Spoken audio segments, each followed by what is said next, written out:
Tumayo po ang lahat. May magtipon, awitan ng Panginoon, sa piging sariwain, pagliligtas niya sa atin.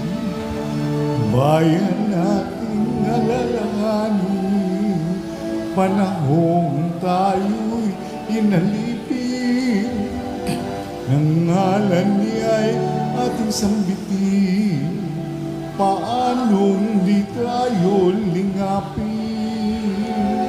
Bayan muling magtipon, awitan ng Panginoon, sa piging sariwain, pagliligtas niya sa atin.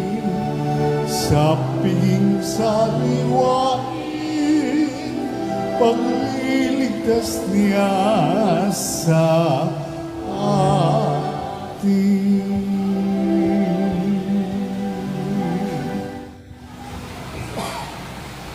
Sa ngalan ng Ama at ng Anak at ng Espiritu Santo, Amen. ang pagpapala ng ating Panginoong Heso Kristo, ang pag-ibig ng Diyos Ama, at ang makikipagkaisa ng Espiritu Santo, naway sumainyong lahat. At sumaiyo rin. Ngayon po ay ginugunita natin ang kapistahan ni San Padre Pio, isang pari. Mga kabatid, tinipon tayo bilang kaanib ng angka ng Diyos, kaya dumulog tayo sa maawaing Panginoong nagpapatawad ng lubos. Sinugong tagapagpagaling sa mga nagsisisi, Panginoon, kaawaan mo kami. Panginoon, kaawaan mo kami. Dumating na tagapaganyayang mga makasalanay magsisi, Kristo, kaawaan mo kami. Kristo, kaawaan mo kami. Nakaluklok ka sa kanan ng Diyos Ama para ipamagitan kami. Panginoon, kaawaan mo kami. Panginoon, kaawaan mo kami. Kaawaan tayo na makapangyarihang Diyos, patawarin tayo sa ating mga kasalanan at patnubayan tayo sa buhay na walang hanggan. Amen. Manalangin tayo.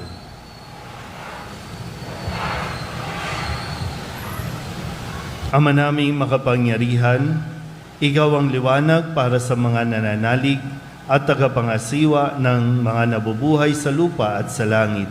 Pinamahala mo si San Padre Pio sa iyong sambayanan upang pakanin ang iyong mga tupa at akayin sa pagkauliran. Ibagalo mo bilang tugon sa kanyang pagdalangin na matapat naming maganap ang itinuro niya sa pagsasalita at masagdan namin ang ipinakita niyang halimbawa sa pamamagitan ni Jesucristo kasama ng Espiritu Santo magpasawalang hanggan. Amen. Maupo ang lahat.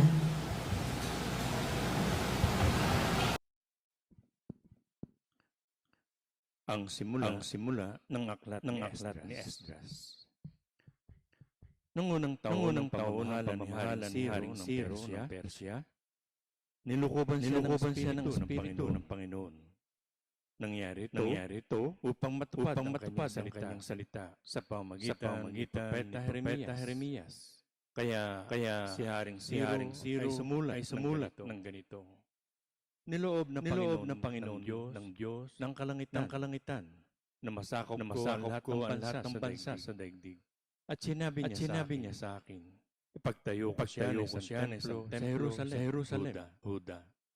Kaya pinahintulutan ko ang lahat ng Israelita na magpunta sa Jerusalem, ang bayan ng kanilang Diyos, upang itayong muli ang bahay ng Panginoon. Pagpalain nawa sila ng Diyos. Lahat ng mamayan sa lugar na may Israelita ay tutulong sa kanila.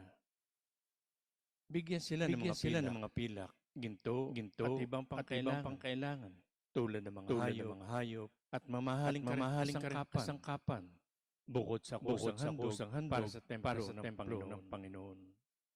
Tumugon naman ang panawagang yun ang mga puno ng sambayanan ng mga lipi ni Nahuda at Benjamin. ang mga saserdote at mga Levita at lahat na napukaw ang kalooban upang tumulong sa muling pagtatayo ng templo sa Jerusalem. At sila'y tinulungan ng mga mamayan sa lupain tinirhan nila. Binigyan sila ng pilak at ginto. Binigyan din sila ng hayop at mamahaling kasangkapan bukod sa kusang handog nila. Ang salita ng Diyos.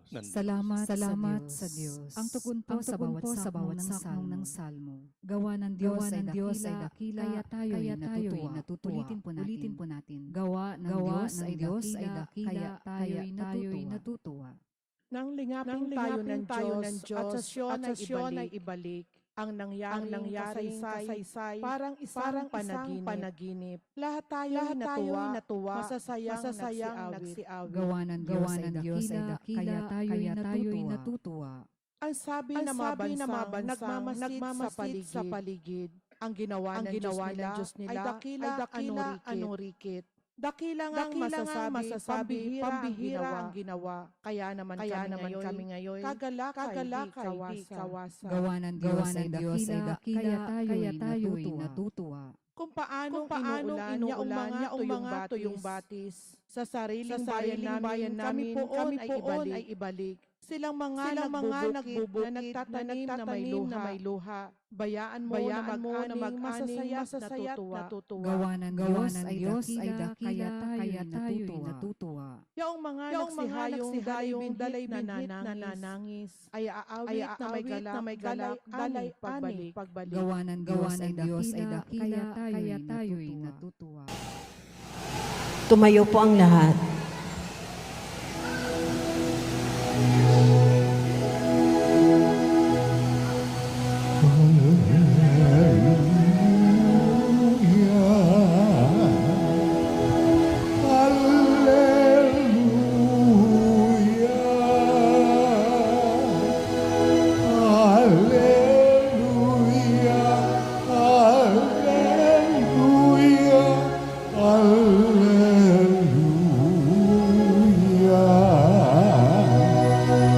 Dapat kayong magliwanag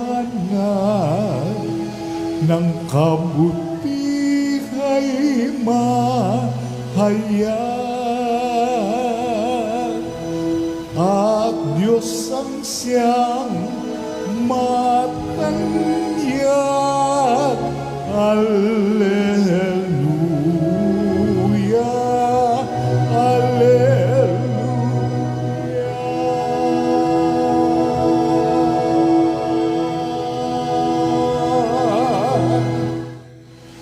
Sumainyo ang Panginoon. At sumaiyo rin. Ang mabuting balita ng Panginoon ayon kay San Lucas. Papuri sa iyo, Panginoon. Noong panahong iyon, sinabi ni Jesus sa mga tao, walang taong nagsisindi ng ilaw at pagkatapos ay tatakluban ng banga o ilalagay kaya sa ilalim ng higaan. Sa halip, inilalagay ito sa talagang patungan upang makita ng mga pumapasok ang liwanag. Walang natatago na di malalantad at walang lihim na di malalaman at mabubunyag. Kaya pagbutihin ninyo ang inyong pakikinig, sapagkat ang mayroon ay bibigyan pa, ngunit ang wala ay aalisan pati ng inaakala niyang nasa kanya. Ang mabuting balita ng Panginoon. Pinupuri ka namin, Panginoong Hesukristo. Isang magandang gabi po sa inyong lahat.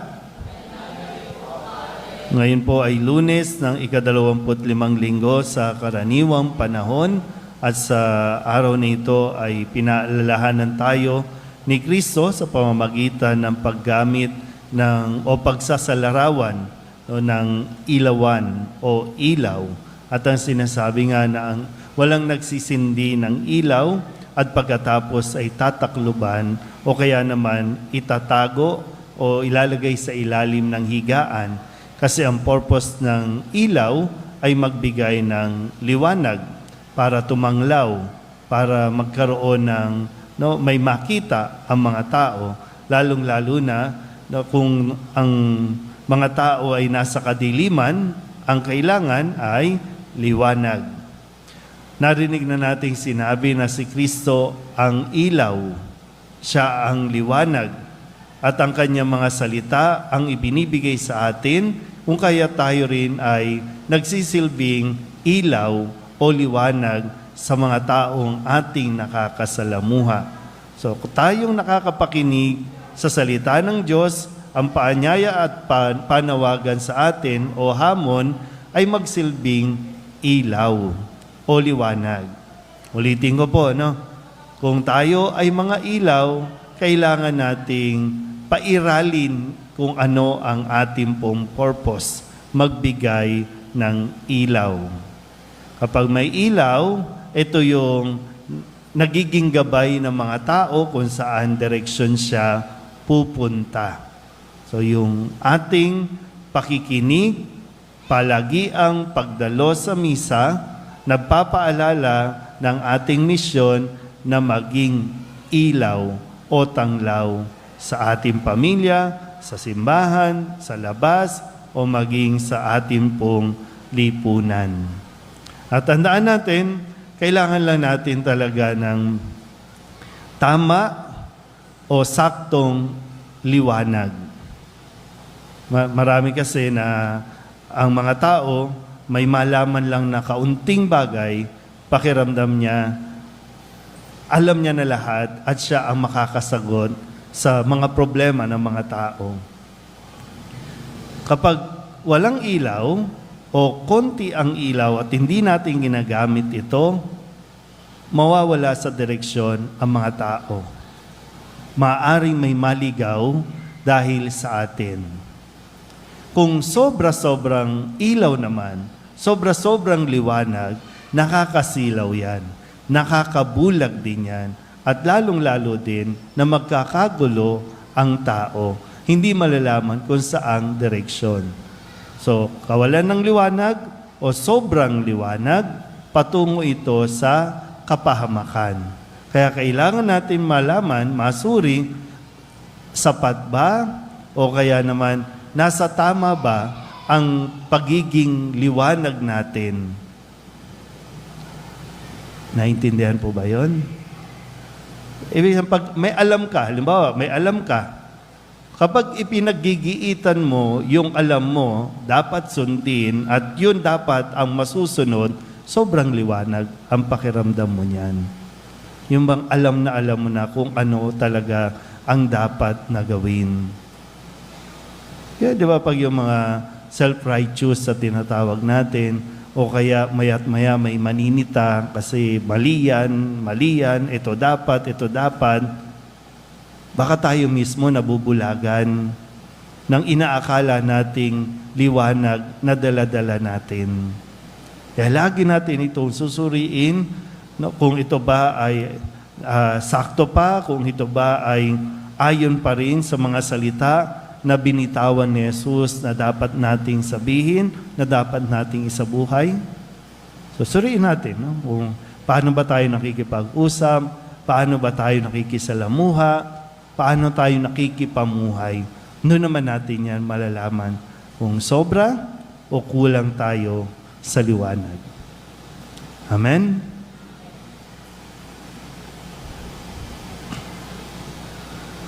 Manalangin tayo sa Diyos Ama upang magdulot sa lahat ng pag-asa at kapayapaan ng liwanag ng Kanyang anak na si Jesucristo, ang ating pong itutugon. Panginoon, dinggin mo ang aming panalangin. Panginoon, dinggin mo ang aming panalangin.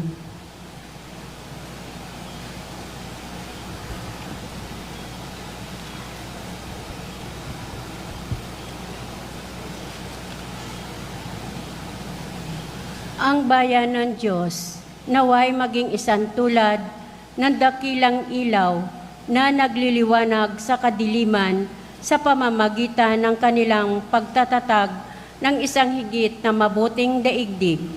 Manalangin tayo sa Panginoon. Panginoon, dinggin mo ang aming panalangin. Ang mga pinuno ng mga bansa, naway makapagdala ng sinag ng pag-asa sa mga nagdurusa sa pamamagitan ng pagbibigay ng katarungan sa mga inaapi at dangal sa bawat tao. Manalangin tayo sa Panginoon. Panginoon, dinggin mo ang aming panalangin. Ang mga magulang naway maging tulad ng liwanag sa taluktok ng bundok na gumagabay sa kanilang mga anak sa pag-ibig ng Diyos sa pamamagitan ng kanilang huwarang buhay. Manalangin tayo sa Panginoon. Panginoon, dinggin mo ang aming panalangin. Ang mga may sakit, ang mga nalulumbay, at mga may pusong sawi, naway matagpuan ng liwanag ni Kristo sa gitna ng kanilang pagdurusa. Manalangin tayo sa Panginoon. Panginoon, dinggin mo ang aming panalangin. Ang mga tapat na yumao, naway tumanggap ng walang hanggang liwanag, kaligayahan at kapahingahan. Manalangin tayo sa Panginoon. Panginoon, dinggin mo ang aming panalangin. Upang mamayani ang kapayapaan sa Ukraine, sa Holy Land at sa buong mundo, ay ipagadya nawa ang sangkatauhan sa karasan, kasakiman at pang-aabuso na makapangyarihan na nagdudulot ng paghihirap at kamatayan sa marami. Manalangin tayo sa Panginoon. Panginoon, dinggin mo ang aming panalangin. Upang ang lahat ng mga nagdurusa dahil sa kalupitan ng digmaan ay daglian ng makaranas ng kapayapaan at mabuhay ng may kapanatagan at kahalayan. Manalangin tayo sa Panginoon. Panginoon, dinggin mo ang aming panalangin. Idulog din natin sa Panginoon ang ating mga personal na kahilingan at mga panalangin para sa ating mga pamilya, kasama din ang mga kahilingan ng mga nanonood sa online. Lahat ng mga misang pasasalamat, special na intensyon, agarang paggaling ng mga may sakit, tang lahat ng mga kaluluwa na inihiling na ipagdasal sa misang ito.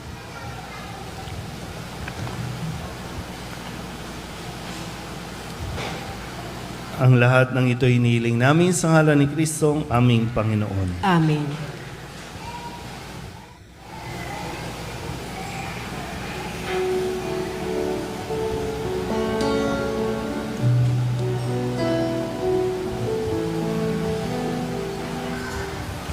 Panginoon,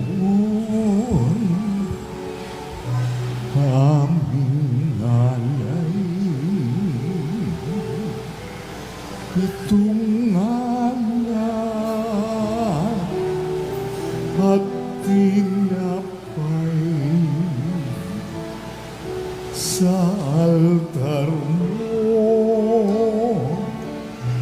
ilalagay. Tanggapin sa iyong kamay.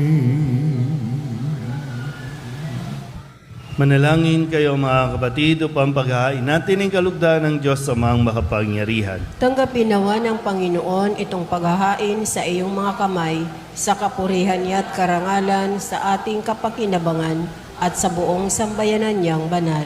Ama naming lumikha, dumudulog kami sa iyong kadakilaan upang ang kapangyarihan mong ipinahayag sa paghahain ng mga alay para gunitain ang mga banal ay magdulot sa amin ng pakikinabang sa kaloob mong kaligtasan sa pamamagitan ni Jesucristo kasama ng Espiritu Santo magpasawalang hanggan. Amen. Sumainyo ang Panginoon. At sumaiyo rin. Itaas sa Diyos ang inyong puso at diwa. Itinaas na namin sa Panginoon. Pasalamatan natin ang Panginoong ating Diyos. Marapat na siya ay pasalamatan.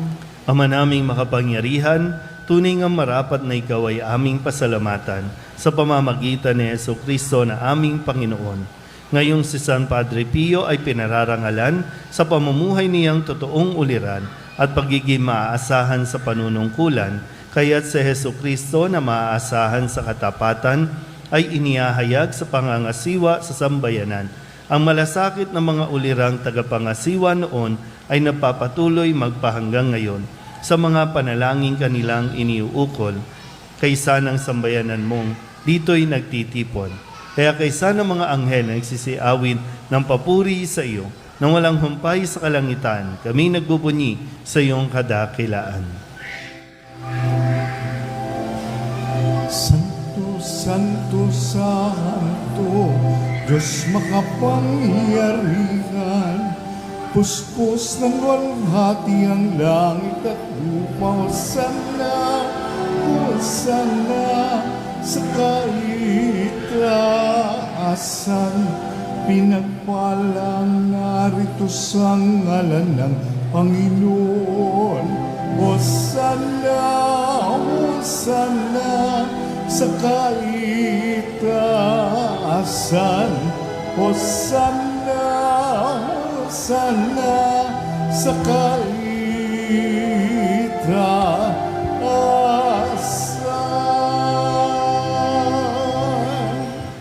Ama naming banal, ikaw ang bukal ng tanang kabanalan.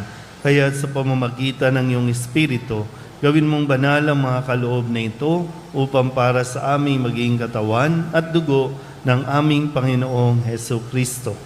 Bago niya pinagtiis ang kusang loob na maging handog, inawakan niya ang tinapay, pinasalamatan kaniya, pinaghati-hati niya iyon, iniabot sa kanyang mga alagad at sinabi, "Tanggapin ninyong lahat ito at kanin, ito ang aking katawan na ihahandog para sa inyo."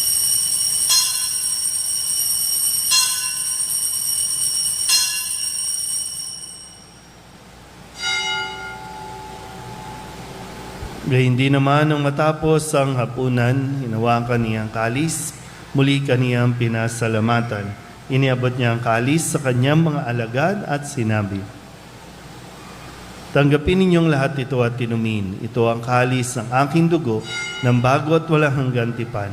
Ang aking dugo na ibubuhos para sa inyo at para sa lahat sa kapagpapatawad ng mga kasalanan. Gawin ninyo ito sa pag-alaala sa akin."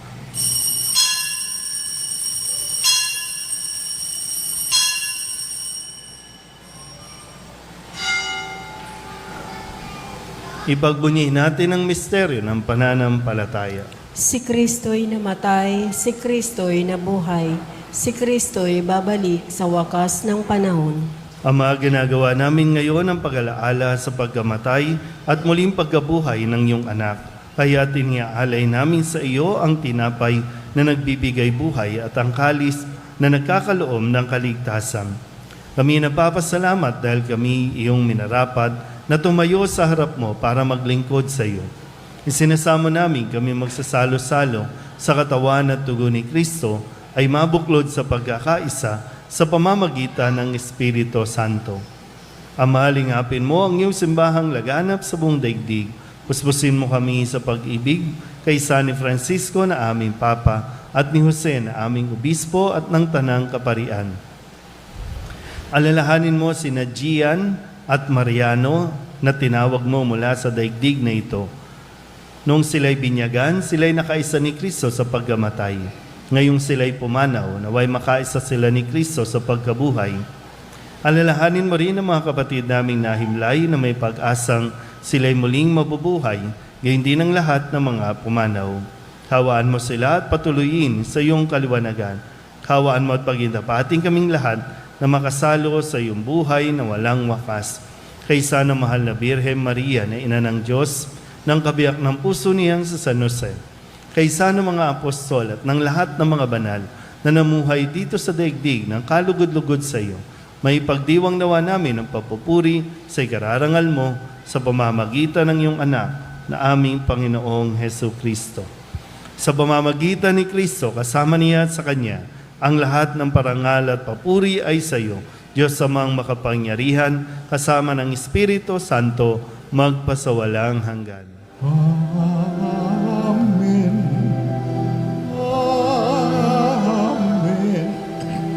Amen. Amen. Amen.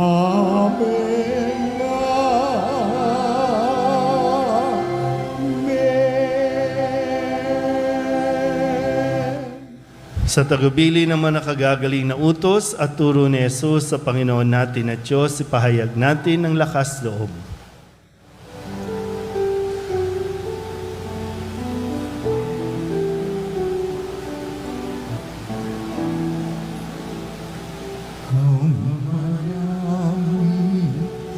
Sumasalangit ka, sambahin ang ngalan mapasa amin ang kaharian mo, sundin ang loob mo dito sa lupa para ng sa langit. Bigyan mo po kami ngayon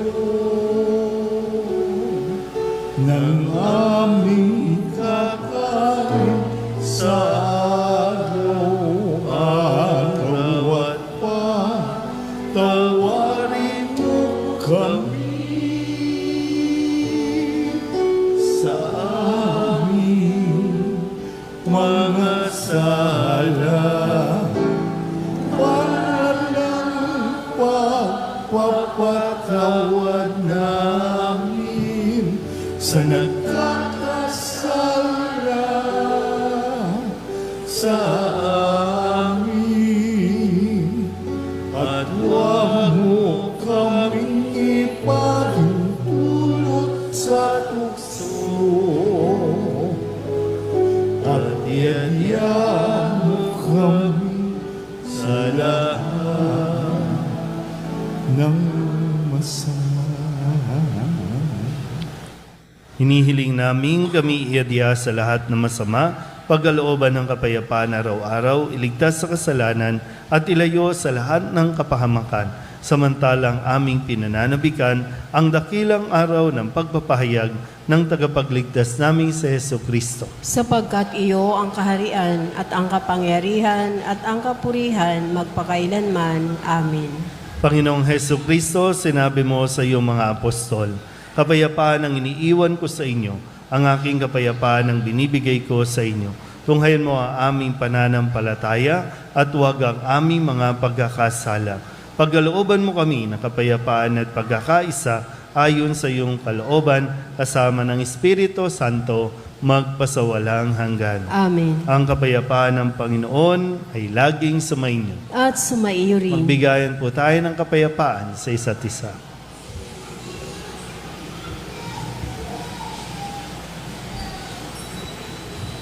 Kordero ng Diyos na nag-aalis ng mga kasalanan ng sanlibutan, maawa ka sa amin. Kordero ng Diyos na nag-aalis ng mga kasalanan ng sanlibutan, maawa ka sa amin. Kordero ng Diyos na nag-aalis ng mga kasalanan ng sanlibutan, ipagkaloob mo sa amin ang kapayapaan. Ito ang kordero ng Diyos. Ito ang nag-aalis ng kasalanan ng sanlibutan. Mapalad ang mga inaanyayahan sa kanyang piging. Panginoon, hindi ako karapat-dapat na magpatuloy sa iyo, ngunit sa isang salita mo lamang ay gagaling na ako.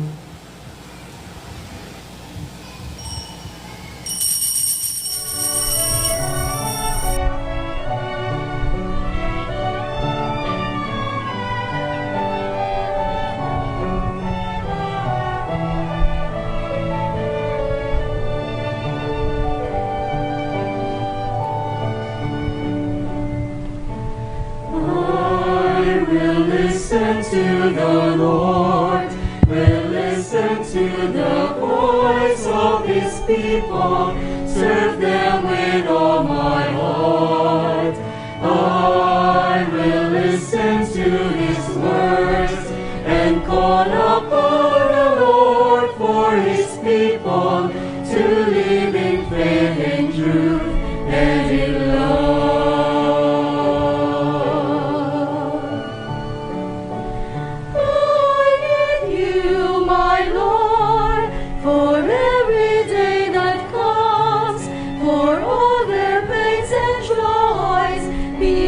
To understand, they may say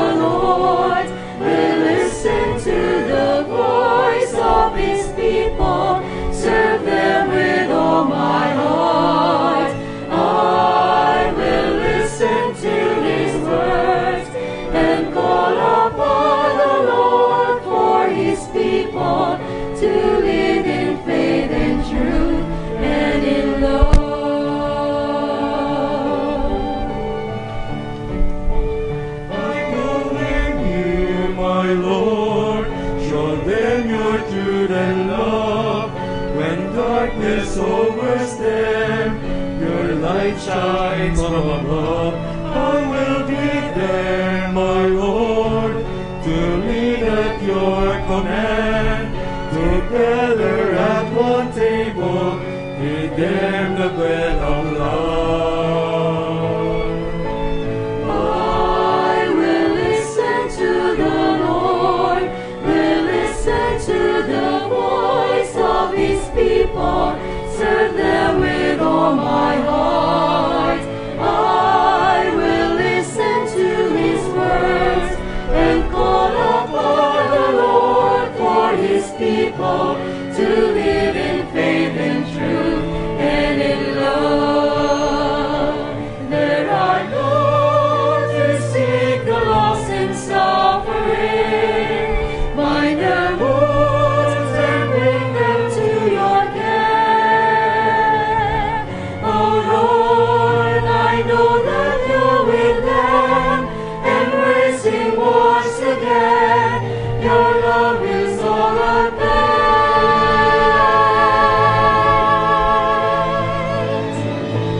I will listen to the Lord, will listen to the voice of his people, serve them with all my heart. I will listen to his words and call upon the Lord for his people to live in faith and truth and in love.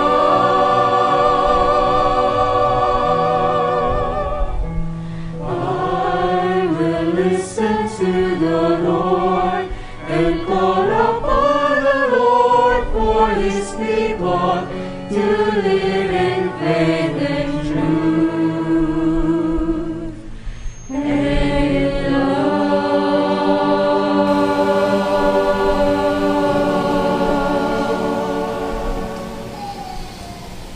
Manalangin tayo. Ama naming mapagmahal, gawin mo kaming nagsipakinabang ay lubos na makasunod kay San Padre Pio sa pagkauliran, sa katapatan sa iyo at pagmamalasakit sa kapwa-tao sa pamamagitan ni Jesucristo kasama ng Espiritu Santo magpasawalang hanggan. Amen. Sumainyo ang Panginoon. At sumaiyo rin. At pagpalain kayo ng makapangyarihang Diyos, Ama at Anak, at Espiritu Santo. Amen. Tapos ang banal na misa, humayo tayo sa kapayapaan ni Kristo. Salamat sa Diyos. Magandang gabi po.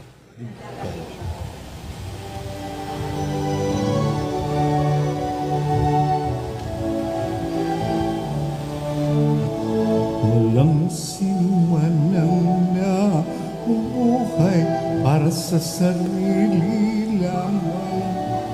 Walang sinuman ang namamatay para sa sarili lamang. Tayong lahat ay may pananagutan sa isa't isa. Tayong lahat ay tinipon ng Diyos na kapiling niya.